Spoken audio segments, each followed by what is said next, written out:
Sur les faits, Nicolas Hulot n'a cessé d'avaler des couleuvres. Par exemple, il a dû rendre public le fait qu'on ne fermerait pas la plus vieille station, la plus vieille centrale nucléaire française, celle de Fessenheim, que François Hollande avait promis au cours de son quinquennat de fermer. Elle est de 76, créée en 76. Nicolas Hulot a dit, ben voilà, c'est pas tenable.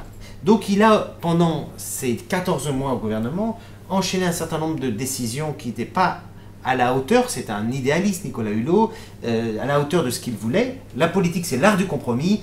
Or, il a dû renoncer à ça. Son quotidien a été quand même très compliqué pour lui, puisqu'il découvrait l'exercice du pouvoir. Il n'avait jamais eu de responsabilité ministérielle.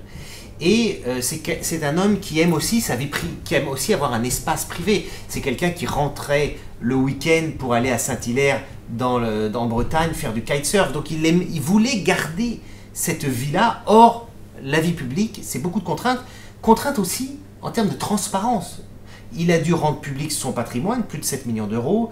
On a glosé sur le fait qu'il avait 7 voitures, ce qui pour un écologiste peut paraître un peu beaucoup. Il a dû subir des enquêtes sur sa vie privée, insinuant qu'il avait peut-être outrepassé la loi. Finalement, tout ça a capoté, mais ça l'a mis en difficulté à titre personnel, ça a été compliqué. Et puis, il a eu une guerre sans fin avec son homologue ministre de l'Agriculture, Stéphane Travert, sur des tas de sujets. Le glyphosate, la nourriture dans les cantines, les plants pesticides. Ça a été une guerre sans fin contre les lobbies agricoles qui sont très forts en France. Et finalement, il a eu le sentiment qu'il perdait un certain nombre d'arbitrages. Voilà, ça a été la goutte d'eau qui a fait déborder le vase. On savait que ça terminerait mal, si vous me permettrez cette insinuation.